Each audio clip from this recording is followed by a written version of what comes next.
the property management industry, fair housing offenses are considered especially troubling. In the United States, a dedicated fair housing attorney, Leslie Tucker, provides case explanations and best practices. These are some cases.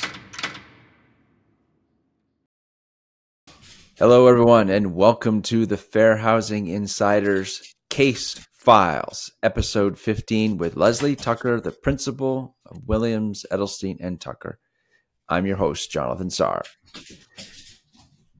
This case here that we're talking about is going to be one to watch as we see a statement of interest that underscores that local governments may face liability under the Fair Housing Act if they yield to the discriminatory motives of their constituents. Leslie, can you please fill us in on a few more details and what we should be interested in moving forward? Yeah, sure. So in this case, the plaintiff is a developer that sought to purchase a historic building in the city and rehabilitate it to create a new multifamily affordable housing community.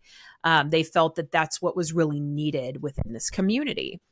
The project would have been funded solely using tax credit funds. The plaintiff's application for those tax credit funding, it was approved, but they still had to get approval from the city for a special use permit in order to move forward with the project. As part of the special use permit process, the new proposed development was discussed in a public hearing so that residents could ask questions and provide feedback on the project. During the meeting, some of the residents expressed concern about the proposed affordable housing community. They made multiple comments related to the safety and security of the area. They wanted assurances regarding criminal background screening for the residents. They were requesting demographic reports for the building.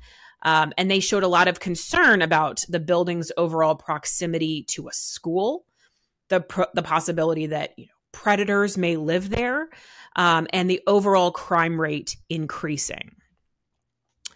The zoning commission initially denied the permit, but upon a request for reconsideration, ended up approving the permit.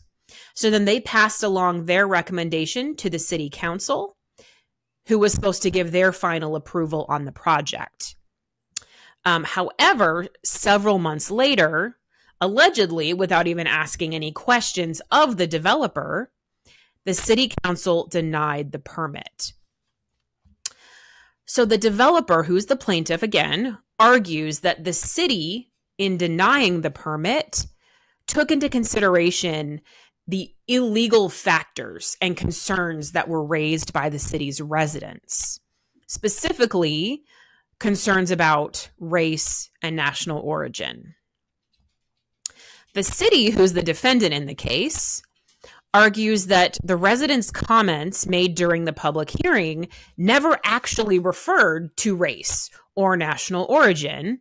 Therefore, it would be improper to just infer that they were talking about these protected categories. The city also argues that the offensive comments were not actually made by city officials. They were made by the residents. Therefore, the city shouldn't be held responsible or liable for those comments. This case is still ongoing in active litigation. So it'll be really interesting to see how this turns out. Yeah, sounds very, very complicated. But appreciate your explanation of the case itself. So a question for you. So taking these same issues and applying them inside a community setting, if residents express concerns about admitting an applicant that they did not know because of their income level or income source or stereotypes associated with these factors, and a landlord made a decision based on those residents' concerns, could this be a violation of the Fair Housing Act? Yeah, the answer is yes. Allowing your decisions about someone's tenancy to be affected or swayed by another resident's comments is certainly risky, particularly if you're taking other residents' opinions into consideration. Your resident population is obviously going to be made up of a lot of different backgrounds, maybe ages, and opinions and beliefs. But as a landlord, you don't have the luxury of making decisions based on, assumptions of people or your opinions of people. Your decisions have to be based on objective facts and established rental criteria. And really, you shouldn't be considering anything else. And keep in mind that comments like the ones that occurred in the public meeting, in this case, could potentially border on discriminatory if it's not kind of blatant discrimination. And if you're talking about other residents in that way, it certainly could be perceived as discriminatory. So landlords and owners should be vigilant in addressing and responding to comments like these if they are made. If necessary, all tenants should be reminded that discriminatory comments will not be tolerated at your community, and obviously you will not be making decisions on that basis. Okay. Thank you for your insights on this case, Leslie. We appreciate it.